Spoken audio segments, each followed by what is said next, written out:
Hello students, start करते हैं BTC first semester के मैथ्स एग्ज़ाम पेपर 2016 से। 2015 का एग्ज़ाम पेपर हम कर चुके हैं, अब 2016 का करेंगे।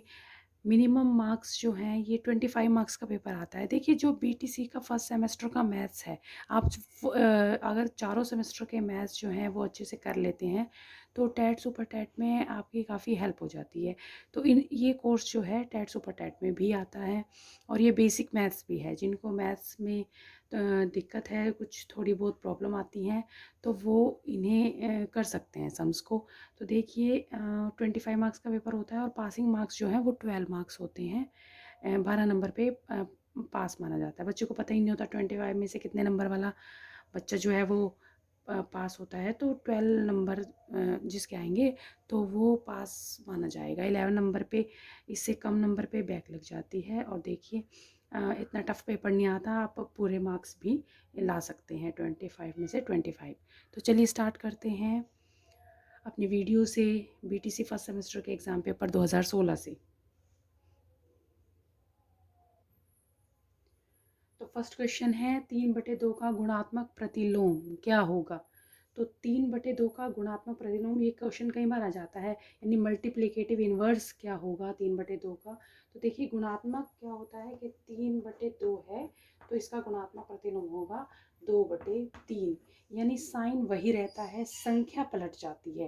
यानी प्लस है तो प्लस में ही आएगा, माइनस है तो माइनस में ही आएगी संख्या, लेकिन संख्या पलट जाएगी। गुणात्मक प्रतिलोम में ऐसा होता है। और अगर इसका 3/2 का योगात्मक प्रतिलोम पूछ लिया जाता, 3/2 का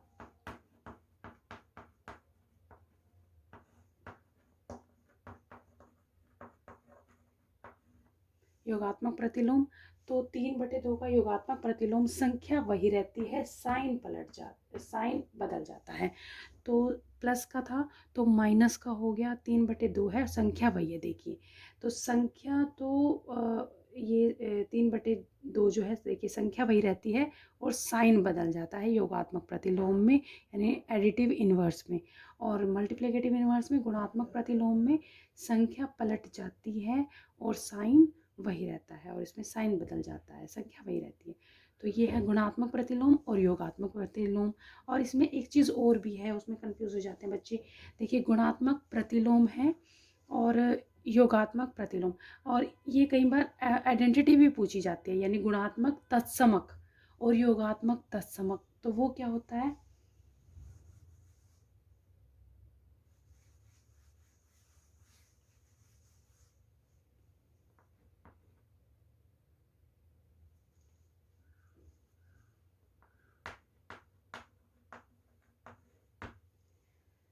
तो तत्समक अगर लिखा आ गया, यानी गुणात्मक मल्टीप्लिकेटिव आइडेंटिटी, पहले था मल्टीप्लिकेटिव इन्वर्स, तो ये गुणात्मक तत्समक जो है वो है मल्टीप्लिकेटिव आइडेंटिटी। तो वो क्या होती है, किसी भी संख्या की गुणात्मक तत्सम आइडेंटिटी, वो होती है 1। उसमें आंसर आएगा, गुणात्मक तत्समक होता है 1, क्योंकि अगर इसको हम 1 से मल्टीप्लाई करें तो यही संख्या आएगी। और योगात्मक तत्समक क्या होता है फिर, योगात्मक तत्समक यानी कि एडिटिव आइडेंटिटी। तो एडिटिव आइडेंटिटी क्या होती है, एडिटिव आइडेंटिटी होती है कि वही संख्या आनी चाहिए, आपको ऐसी संख्या लेनी है। तो योगात्मक तत्समक होता है 0, यानी 3/2 में अगर हम 0 प्लस कर देंगे तो भी यही संख्या रहेगी। तो ये होता है गुणात्मक तत्समक और योगात्मक तत्समक।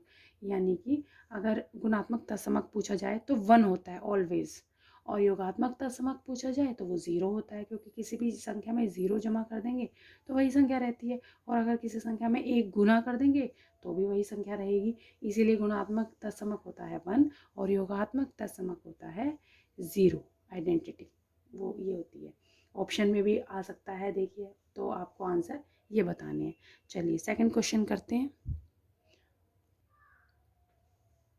तो सेकंड क्वेश्चन है, 4 का 3 भाग यानी कितना प्रतिशत है। तो ये तो क्लियर ही पता चल रहा है आपको, 4 यानी कि देखिए कोई एक चीज़ है, वस्तु है हमारे पास एक, तो उसके 4 पार्ट है। देखिए 1, 2, 3 और 4। तो ये कह रहे हैं 4 का 3 भाग कितना प्रतिशत है। अगर ये 100 है तो ये कितने में बढ़ जाएगा, 25 25 25 25, यानी कि तो ये 3 भागों के बारे में पूछ रहा है, 3 भागों के बारे में। तो ये 3 भाग कितना है, 75% है। तो कई बार बच्चे इस क्वेश्चन को ऐसे कर लेते हैं कि 4 गुना 3/100। देखिए ऐसे भी होता है, अगर वो पूछा जाता कि 4 का 3% कितना है, क्वेश्चन ये भी दे देते हैं कई बार। तो 4 का 3% कितना है, तो आप करते हैं कि 4 गुना 3/100। लेकिन देखिए इसमें सीधा ही पार्ट दे रखा है कि 4 का के 3 हिस्से यानी 4 के, तो वो कितना प्रतिशत है, तो वो 75% आएगा अगर ऑप्शन में आपको ये दे रखा है। तो आप इसको ऐसे भी निकाल के दे सकते हैं। अगर ऑप्शंस में दे रखा है तो आप देख सकते हैं कि मेरा आंसर कौन सा सही है। ठीक है, तो उसके बाद चलिए नेक्स्ट क्वेश्चन है, a-b-2a। इसको सॉल्व करना है, मान निकालना है। तो सीधा सा मैं देखिए a माइनस माइनस अगर बाहर है ब्रैकेट के, तो ब्रैकेट के अंदर जो भी टर्म होंगी उनके साइन बदल जाते हैं। यानी माइनस है तो ये b जो है वो भी माइनस का हो जाएगा, और ये प्लस का, माइनस का है तो ये प्लस का हो जाएगा। ब्रैकेट ओपन होते ही अगर बाहर माइनस है तो अंदर के साइन जो हैं, अंदर के टर्म्स के साइन चेंज हो जाते हैं। और अगर बाहर यहाँ पर प्लस का ही साइन होता तो ये इसके चिन्ह नहीं बदलते, वही रहते। यानी अगर यहाँ प्लस होता तो ये बी प्लस का ही लिखा जाता और ये माइनस का ही लिखा जाता, लेकिन यहाँ माइनस है तो इसलिए साइन चेंज हो गया। चलिए सॉल्व करते हैं। अब ए को ए से ही, देखिए व्यंजक देखते हैं हम, ए को ए से ही सॉल्व करेंगे, बी को बी से ही। तो बी तो अकेला ही है यहीं पर, तो 2a और 1a कितने हो गए, 3a माइनस बी। तो ये आंसर आएगा इसका।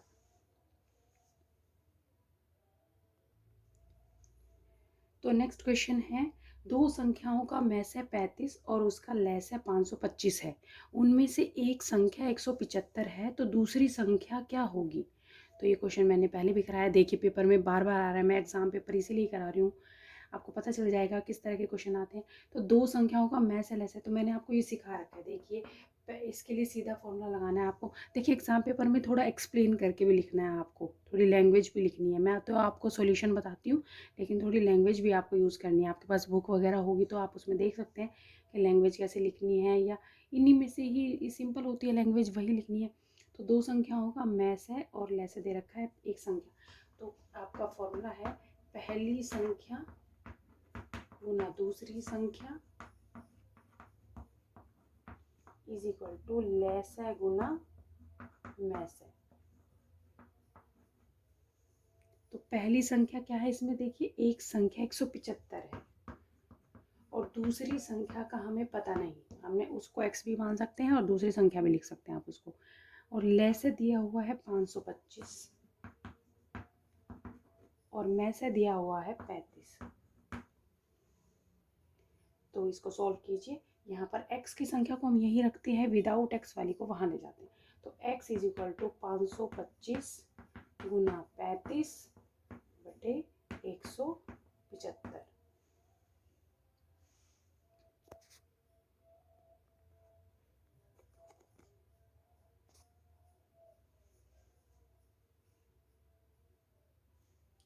तो इसको सॉल्व करेंगे, ये 5 से जो है वो कैंसिल हो जाएगा। देखिए 5 सत्ते 35, 5 दिए 15, 25 और फिर 7 पंजे 35 और फिर 5 से फिर कट जाएगा, 5 एकम 5, 0, 5 बचे 25, यानी 105, 105 जो है इसका आंसर आ जाएगा। यानी दूसरी संख्या जो है वो 105 है।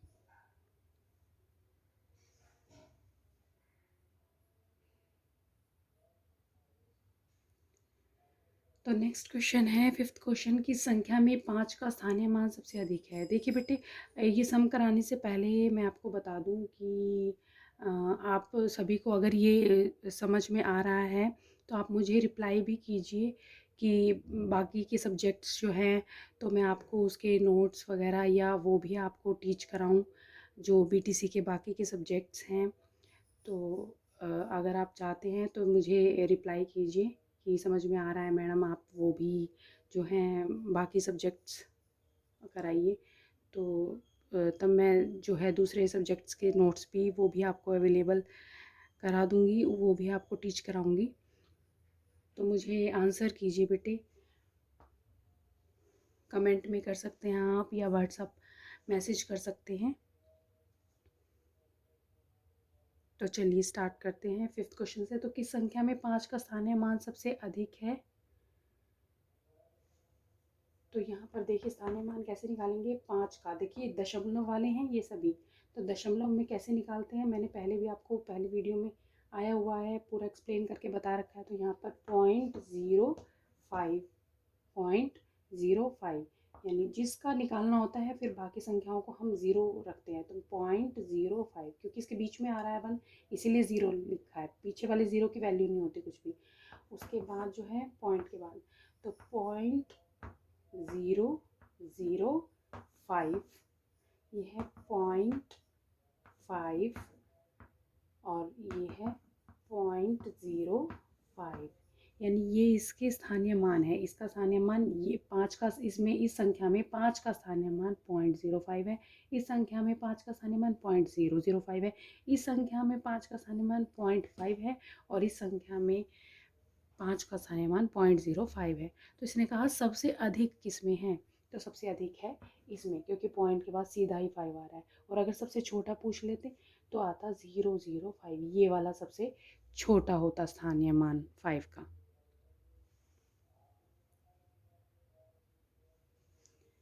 तो 6 क्वेश्चन है 13 माइनस ब्रैकेट में है 8 × 2 + 3, इसका मान बताइए।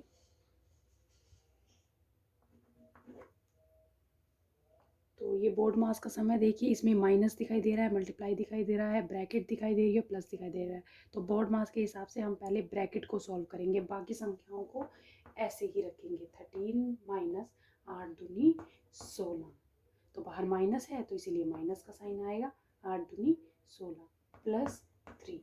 तो देखिए बोर्ड मास में हम पहले क्या करते हैं, माइनस करते हैं या प्लस करते हैं? तो बोर्ड मास में पहले हम प्लस करते हैं, क्योंकि ए के बाद ऐसा आता है, ए मतलब एडिशन और एस मतलब सब्ट्रैक्शन। तो पहले 13 और 3 इसको जमा करेंगे, 13 और 3 कितने हो गए 16 माइनस 16 यानी कि 0 आएगा इसका आंसर।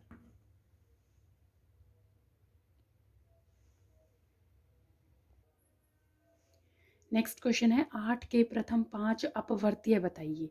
तो अपवर्तीय होते हैं मल्टीपल्स और अपवर्तक होते हैं फैक्टर्स। तो 8 के प्रथम 5 अपवर्त्य क्या होंगे ये मैंने पहले भी आपको बता रखा है। तो 8 के प्रथम 5 अपवर्त्य होंगे, इसका टेबल ही सीधा टेबल लिख देते हैं हम। 8 एकम 8, 8 दूनी 16, 8 तिया 24, 8 चौक 32, 8 तिये 40। 5 पूछे हैं तो ये 5 हमने इसके अपवर्त्य बता दिए। और अगर 8 के अपवर्तक पूछता हो, 8 के अपवर्तक तो वो क्या होते हैं फैक्टर्स, यानी कि 8 जिन संख्याओं से भाग हो जाता है, यानी 8 किस किस से भाग होता है, 1 से तो सारी संख्याएं भाग हो जाती है, 2 से भी भाग हो जाता है, 2 चौके 8 होता है, तो 3 फिर 4 से भाग होता है, 4 दूनी 8, 5 6 7 और फिर सीधा 8 से। तो ये इसके अपवर्तक है, 1 2 4 और 8 कि किन संख्याओं से ये 8 भाग हो जाता है वो होते हैं अपवर्तक।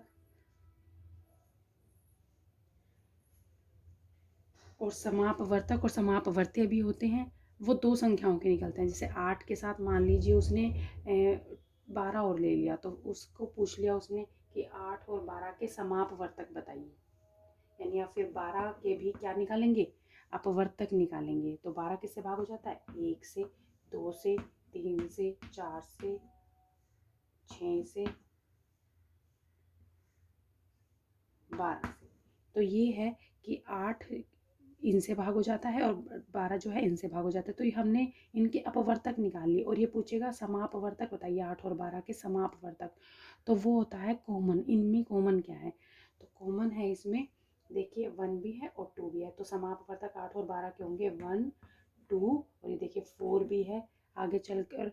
तो और कॉमन नहीं होगा क्योंकि ये 8 यहीं पर ख़त्म हो जाते हैं इसके अपवर्तक।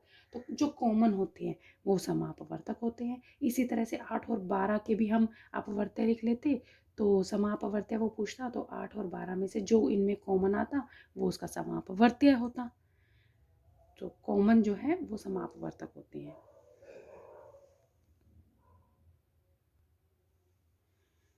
तो 8th क्वेश्चन है 350 का 10% कितना होगा। तो 350 का 10% कैसे निकालेंगे, देखिए 350 का 10%, तो इन सम्स को ऐसे निकालेंगे 350 का 10% कितना होगा। तो 350 का मतलब गुना और 10%, 10/100। तो देखिए 0 से 0 कैंसिल, 0 से 0, तो 35 होगा। 350 का 10% 35 होगा। नेक्स्ट क्वेश्चन है 3ab minus 2ab square minus 5abc plus 3ab square. तो देखिए इसमें व्यंजक देखिए कौन से सेम हैं। इसमें ab है और ये ab स्क्वायर है, ये abc है और ये ab स्क्वायर है, ये भी 3abc ही है।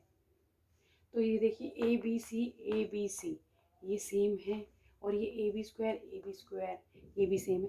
तो ये जो सेम होते हैं व्यंजक, बीजीय व्यंजक बोलते हैं, वेरिएबल्स बोलते हैं इनको, तो ये सेम होने चाहिए तभी ये सॉल्व होता है। तो ये -5 है, ये +3 है। देखिए -5 और +3, तो 5 में से 3 गए 2, लेकिन साइन माइनस का, क्योंकि बड़े के साथ साइन माइनस का है, इसलिए -2abc। और ये देखिए ये +3 है, ये -2 है, ab स्क्वायर है देखिए दोनों के साथ, तो सेम व्यंजक देखते हैं हम।